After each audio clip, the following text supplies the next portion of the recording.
बिस्मिल्लाहिर्रहमानिर्रहीम। अस्सलाम वालेकुम जी। मैं नजमुल हसन बाजवा हूं। आज 18 मार्च है, मंगल का दिन है। जिस वक्त मैं ये वीडियो रिकॉर्ड कर रहा हूं नाज़रीन कराम, इस वक्त पाकिस्तान के अंदर एक इंतहाई अहमियत का हामिल कौमी सलामती कमेटी का इजलास जारी है। हो सकता है जब ये वीडियो देख रहे हो आप तो ये इजलास खत्म हो चुका हो, चूंकि इस हाई सिक्योरिटी इजलास के अंदर आर्मी चीफ बजाते खुद मौजूद हैं, DGI SPR बजाते खुद मौजूद हैं, आपके वजीर आजम साहब बजाते खुद मौजूद हैं, चारों सूबों के चीफ मिनिस्टर साहब बजाते खुद मौजूद हैं। और बताया यह जा रहा है कि इस मीटिंग के अंदर कोई कट्टी कट्टा निकालेंगे, यानी कि कोई अहम और बड़ा फैसला किया जाएगा। यानी क्या करना है बलूचिस्तान के साथ, क्या करना है मुल्क के अंदर जारी दहशतगर्दी के साथ, किस तरह से इसको निपटना है, इन तमाम चीजों का फैसला होगा। लेकिन आने क्रम कुछ ऐसी चीजें हैं जो अनएक्सपेक्टेड हो गई, जिनका वहमो गुमान में भी नहीं था कि यार ये चीजें इस तरह से हो जाएंगी। कौमी सलामती, आमतौर पर माजी के अंदर यह बात जहन में रखिएगा कि जब भी पाकिस्तान के ऊपर दहशतगर्दी के वार हुए, जब भी पाकिस्तान ने मुश्किल हालात का सामना किया, तो कोई भी डिफरेंसेस होते थे तो कौम जो है वो यकजा हो जाती थी, इकट्ठी हो जाती थी। यानी आपको याद होगा कि जब हुआ था APS वाला मामला, उस वक्त इमरान खान साहब जो है वो स्ट्राइक करके बैठे थे इस्लामाबाद के अंदर। आपको पता ना इतना लंबा धरना जारी था, लेकिन ये वाकया हुआ तो इतने इख्तलाफात थे नवाज शरीफ से, उस वक्त नवाज शरीफ साहब प्राइम मिनिस्टर थे, लेकिन उसको खत्म करना पड़ा। आज जरा क्या मामला चल रहा है, जरा मैं आपके सामने वो पिक्चर रखना चाहता हूं, फिर आपको अंदाजा होगा। वैसे आज इस इजलास में क्या हुआ, मुल्क से बाहर अचानक कौन चला गया, इन तमाम चीजों के जवाब भी आपके सामने रखूंगा और आपको बताऊंगा कि इसकी असल वजह क्या है और आर्मी चीफ की मौजूदगी में क्या हो रहा है। लेकिन जरा आज की पिक्चर सुनिए, और पाकिस्तान तहरीक इंसाफ ने, ये भी पाकिस्तान तहरीक इंसाफ का तीर कैसे निशाने पर लगा है, ये भी मैं जरा आपके सामने रख देता हूं। लेकिन जरा सुनिए आज सबसे पहले कौमी सलामती कमेटी इजलास के अंदर हुआ क्या। सबसे पहले DGI SPR आए, उन्होंने ब्रीफिंग दी, उन्होंने बताया कि ये कुछ चल रहा है इस वक्त पाकिस्तान के अंदर। इस तरह से दहशतगर्दी की जो फजा है वो बढ़ती चली जा रही है, जो पीक है वो आती चली जा रही है और हमें इन चीज़ों को कंट्रोल करना है। इसके बाद आर्मी चीफ आया और बताया जाता, चूंकि एक्चुअल तो मामला ये है कि तमाम स्टाफ की छुट्टियां मनसूख की गई हैं, यानी कि कोई इररेलेवेंट बंदा उधर नहीं है। सहाफ़ियों के पासेस जो है वो फिल वक्त के लिए मुअत्तल कर दिए गए हैं, कोई सहाफ़ी अंदर नहीं जा सकता है। बड़ा ये in camera kind of briefing हो रही है, यानी अंदर से बाहर कुछ चीज़ें नहीं आ सकती, बाहर से कुछ अंदर चीज़ें नहीं आ सकती, लेकिन जो थोड़ी बहुत पता चल रही है मैं वो आपके सामने रख देता हूँ। तो बताया गया है कि 50 मिनट तक army chief general Syed Asim Munir साहब ने बजाते खुद ब्रीफिंग दी है और उन्होंने ये सारा कुछ बताया कि यार मुल्क के अंदर दहशतगर्दी का ये मामला चल रहा है। लेकिन नाज़रीन इकराम, ये जो इजलास हो रहा है जिसके अंदर बड़े फैसले होने हैं, इसके अंदर चल क्या रहा है सुनिए जरा। सबसे पहली बात यह है कि इस इजलास के अंदर जहां पर इतने बड़े लेवल के फैसले हो रहे हैं, पहली बात यह है कि ना मुल्क के तीनों बड़े सियासतदान जो इस वक्त अपनी अपनी पार्टीज को लीड कर रहे हैं वो इस इजलास के अंदर शामिल ही नहीं है। ना इसके अंदर आसिफ जरदारी हैं, ना इसके अंदर नवाज शरीफ हैं और ना इसके अंदर इमरान खान है। आप हैरान होंगे, नवाज शरीफ को भी नहीं बुलाया गया है या वो गए नहीं है। तो इस इजलास में जिसमें आपने कौम के मुतालिक फैसला करना था और इतना बड़ा फैसला करना था, नाज़रीन कराम आप ये देखिए कि उसको ही इनफेक्टिव कर दिया गया है, या आपने खुद कर दिया है कि आपने मुल्क के तमाम बड़े सियासतदानों को इसमें बुलाया ही नहीं है। यानी इमरान खान के लिए सबसे पहले इन्होंने इमरान खान को आउट किया। किस तरह से आउट किया वो मैं आपके सामने रखता हूं। सबसे पहले ये कहा कि जनाब APC बुलाएंगे। ऑल पार्टीज कॉन्फ्रेंस में कहा गया कि भाई अगर तहरीक इंसाफ ने कहा अगर इमरान खान नहीं आएंगे तो हमारे लिए ऑल पार्टीज कॉन्फ्रेंस जो है वो किसी तौर पर मैटर ही नहीं करती है। यानी आपको इमरान खान को आउट करने के लिए नाज़रीन किराम कौम ने इतना बड़ा फैसला लेना था। आप सोचिए हमारे सिक्योरिटी इदारे क्या सोच रहे हैं कि उन्होंने कहा भाई, और या हमारी गवर्नमेंट क्या सोच रही है, उन्होंने कहा भाई ठीक है कोई चक्कर ही नहीं है, आप APC को खत्म करें, फिर मुश्तरका पार्लिमानी इजलास और फिर नामे वाला ने कहा नहीं ऐसा करते हैं कि इन कैमरा जो है वो ब्रीफिंग कर देते हैं। उसके ऊपर तहरीक इंसाफ ने फिर क्रीज से निकलना। पहले तो मैं आपको बताऊं नाज़रीन किराम, हुआ ये कि PTI ने फैसला कर लिया कि ठीक है हम इमरान खान को काट के चले जाते हैं। इन्होंने अपने बंदे भी नामजद कर दिए, उन्होंने कहा जी ठीक है हमारे 14 लोग जो है वो इस ब्रीफिंग में जाएंगे। ये तो फिर तहरीक इंसाफ के सोशल मीडिया ने धूम मचाई, ऐसा ऊधम मचाया कि PTI को यह फैसला वापस लेना पड़ा और तहरीक तहफ़्फ़ुज़ आईन पाकिस्तान की तमाम जमातों ने यह फैसला किया कि जनाब हम इसके अंदर नहीं जाएंगे। बल्कि बात यहां तक हो गई, अब देखिए अंदर आर्मी चीफ आके बैठे हैं, उनकी मौजूदगी में अगर ये बात हो जाती तो फिर क्या, क्योंकि बात यहां जब बैरिस्टर गौहर साहब ने कहा कि जनाब ये दहशतगर्दी से कौम को जख्म लगा है, तो महमूद अचकज़ई साहब ने कहा कि हुजूर वाला कौम को जख्म तब लगा जब आपका मैंडेट छीना गया, जब आप उंगलियां सीधी रखे। उन्होंने कहा कि कौम को जख्म, असल जख्म ये नहीं है कि ये भी जख्म है, लेकिन असल जख्म तब लगा ये कौम का मैंडेट छीनना, ये ज्यादा बड़ी जो है वो मसले की जड़ थी। बहरहाल अब देखिए कि आर्मी चीफ की मौजूदगी में इजलास हो रहा है। अब इमरान खान को काटा गया, उसके बाद नवाज शरीफ साहब, अब वो उसकी कोई मतलब इस इजलास की रेलिवेंसी नहीं रहेगी,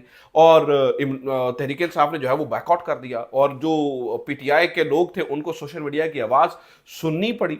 और फिर नाज़रीन कराम इसके बाद नवाज शरीफ साहब को देख लीजिए, नवाज शरीफ साहब भी नहीं आए, और आसिफ जरदारी भी। अब इस जिस जिस जो आज कौमी सलामती कमेटी का इजलास हो रहा है नाज़रीन कराम, अब लोग इसकी वैलिडिटी के ऊपर क्वेश्चन कर रहे हैं। लोग कह रहे हैं कि जनाब देखिए मुल्क के तीनों बड़े सियासतदान इसमें नहीं है। और फिर बलूचिस्तान के ऊपर बात हो रही है, बलूचिस्तान में अब्दुल मालिक बलोच नहीं है, बलूचिस्तान के अख्तर महंगल नहीं है, बलूचिस्तान के महमूद अचकजई नहीं है।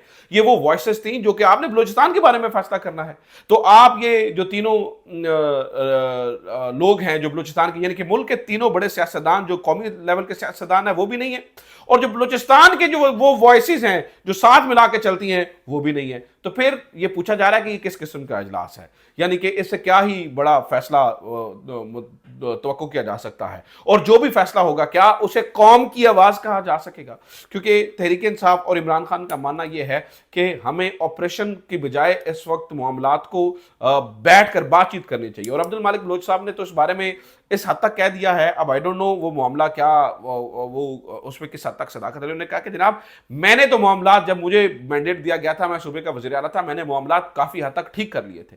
60-70% से ज्यादा जो दहशतगर्द थे वो हमारे साथ बैठने को तैयार थे। उन्होंने कहा जी ठीक है, हम आईने पाकिस्तान को भी मानते हैं, गवर्नमेंट पाकिस्तान को भी मानते हैं। उन्होंने कहा कि वो चीजों को डिमांड कर रहे थे जिनको मैं भी हल कर सकता था। प्राइम मिनिस्टर भी बड़े खुश हुए कि यार ये बहुत अच्छा काम हुआ, लेकिन कहते हैं कि जब भी मैं फौज को बताने गया तो फौज में आधे लोग कहते थे हाँ उनसे बात करनी चाहिए, आधे लोग कहते थे कि नहीं बात करनी चाहिए, और at the end of the day उन लोगों की बात प्रिवेल कर दी जो कहते थे कि नहीं बात करनी चाहिए। और आज वो मामला बढ़कर नाज़रीन कराम वो इस हद तक आ गया है कि चीजें यहां तक चली गई हैं। अब आप मुझे बताइए कि इसमें असल कसूरवार कौन है, मैं किसे असल कसूरवार कहूं? तो आर्मी चीफ की मौजूदगी में नाज़रीन कराम ना ये तीनों सियासतदान आए तो आप, और ना ये हुआ, तो मुझे ये बताइए नाज़रीन कराम, मैं इसकी वैलिडिटी पूछ रहा हूं कि ये ठीक है, ऑब्वियसली तमाम मुल्क के रहनुमा इसके अंदर थे, लेकिन इससे कितना, इससे जो इतना बड़ा फैसला होना नाज़रीन कराम, इतना बड़ा इसका फैसला होना है, वो किस हद तक जो है वो उसको समझा जाएगा कि ये पूरी कौम का फैसला है? अब ये सवालिया निशान इस पूरे मामले के ऊपर जो है वो लग चुका है। और फिर नाज़रीन कराम ये देखिए कि इस ऐसी सूरत हाल के अंदर मुल्क से बाहर कौन चला गया, यह भी एक सवाल है। ऐसी सिचुएशन के अंदर जब इतनी सीरियस बातें चल रही हैं, इतने सीरियस मामलात के ऊपर डिस्कशन हो रही है, तो मुल्क से बाहर कौन चला गया? पता चला है कि जनाब वाली, मैंने ये देखा कि यार इसमें वजीर दाखिला साहब नहीं है। वजीर दाखिला साहब जिनको जो एक SHO की मार कहते थे, तो पता चला कि जनाब वजीर दाखिला साहब जो हैं वो इस वक्त इस मुल्क के अंदर मौजूद ही नहीं है। उनकी सेहत को कुछ मसाइल दरपेश हैं, और वो अपनी सेहत के मसाइल की वजह से बैरून मुल्क इलाज के लिए चले गए हैं। यानी कि इंतहाई यहाँ मीटिंग्स, उधर PSL की जो है ना उधर उसको रिप्रेजेंट करना था, उधर इधर चैंपियंस ट्रॉफी में पाकिस्तान क्रिकेट बोर्ड ने अब का रिप्रेजेंटेटिव ही नहीं था, वजीर दाखिला वो जो उस वक्त जनाब PCB के चेयरमैन नहीं थे। आज जब मुल्क के ऊपर मुसीबत आन पड़ी है, ये पूरा ऑपरेशन चल रहा था, ये सब कुछ हो रहा था, DGI SPR ने कह दिया कि ये मामला, हम फौज के मामला, दाखिली मामला को देखना फौज का काम नहीं होता है, तो वजीर दाखिला हमें कहीं नजर नहीं आया। आज भी वजीर दाखिला हमें कहीं नजर नहीं आ रहा। उसको बताया जा रहा है जी वो मुल्क से बाहर चले गए नाज़रीन कराम। लेकिन यहाँ पर ये भी मामला है, यहाँ पर अब ये सवाल खड़े हो गए हैं, ये सवाल खड़े हो गए हैं कि क्या ये नाराज होकर वजीर दाखिला साहब मुल्क से बाहर तो नहीं चले गए? क्या क्योंकि देखिए पिछले दिनों में खबरें आई थी, और आपको पता सुहेल वड़ाई साहब ने इस बारे में कॉलम भी लिखा था कि वजारत दाखिला को 3 हिस्सों में तकसीम करने के ऊपर काफ़ी नाराज़ हैं मोहसिन नकवी साहब, क्योंकि वो समझते हैं कि उनसे मुशावरत नहीं की गई है, उनसे मुशावरत होनी चाहिए थी, ये मुशावरत उनसे नहीं की गई है, लिहाजा वो काफ़ी नाराज़। तो क्या ये नाराज़ होकर मुल्क से बाहर चले गए? मुल्क पर इतना कड़ा वक्त है, तो मुझे ये बताइए कि फिर उसका क्या मतलब, आप क्या ही से इस ऐसे मौके पर आप आके आप जो है वो ये सारी चीज़ें करें, तो उससे क्या ही नतीजा जो है वो निकल सकता है? नाज़रीन कराम देखिए, ये सब जो आज सब कुछ हो रहा है, आज ये इसकी जरा बुनियादी जड़ को ढूंढने की कोशिश करते हैं कि क्या और क्यों और किस वजह से हो रहा है। इसकी सब कुछ, आज 18 मार्च है ना, 18 मार्च का दिन बहुत अहम है। मुझे याद आ गया 18 मार्च 2022, 18 मार्च 2022, आज 18 मार्च 2025 है, या 18 मार्च जब इमरान खान के घर पे, नहीं 18 मार्च 2023, ठीक है। 18 मार्च 2023 को क्या हुआ, मैं वहां पे मौजूद था जब इमरान खान के घर पर हमला किया गया। इमरान खान साहब इस्लामाबाद में मौजूद थे, आप पीछे जमान पाक में हम वहाँ पर मौजूद थे, कवरेज के लिए गए हुए थे। इमरान खान के घर के ऊपर हमला किया गया, जिस तरह से वहाँ पर लोगों को मारा गया, जहाँ जिस तरह इमरान खान के घर से जी वो बंदूकें निकल आई और पता नहीं क्या क्या निकल आया। जैसे इमरान खान के कमरों के अंदर चीज़ों तो तोड़ दिया गया। मैंने कहा बहुत ही अफसोसनाक बात है, बहुत ही अफसोसनाक, बहुत ही अफसोसनाक। आज ये जो सब कुछ मुल्क के अंदर हो रहा है, ये मुल्क की सबसे बड़ी सियासी जमात को करप्ट करने का नतीजा है। ये मुल्क की सबसे बड़ी सियासी जमात को दबाने का नतीजा है। जो कुछ हो रहा है, जिस तरह से हो रहा है नाज़रीन किराम, वो आप सबके सामने है। तो मतलब ये देखिए ना, मैं तो हैरान इस बात पे हूँ कि नवाज शरीफ तक को आउट कर दिया गया है, यानी उनकी अपनी पार्टी ने आउट कर दिया है। बेटी और उनका जो भाई है वो इस हद तक इस पूरे मामले में शायद लालच में अंधे हो चुके हैं, इक़्तिदार की हवस में इस कदर अंधे हो चुके हैं कि उन्होंने अपने भाई को भी आउट कर दिया। तो ये तो सूरत हाल है, ये इस तरह की चीज़ें, तो इसका क्या ही नतीजा निकल सकता है और क्या ही मामलात हो सकते हैं। तो ये आप अब तक की कौमी सलामती कमेटी के हवाले से खबरें। उम्मीद करता हूँ ये वीडियो आपके लिए इन्फॉर्मेटिव रही होगी। अभी बताया जा रहा है वक्फा है, उसके बाद दोबारा से कौमी सलामती कमेटी का इजलास चलेगा, देखते हैं उसके अंदर क्या फैसले होते हैं। अपना ख्याल रखिए, खुदा हाफिज़, पाकिस्तान जिंदाबाद।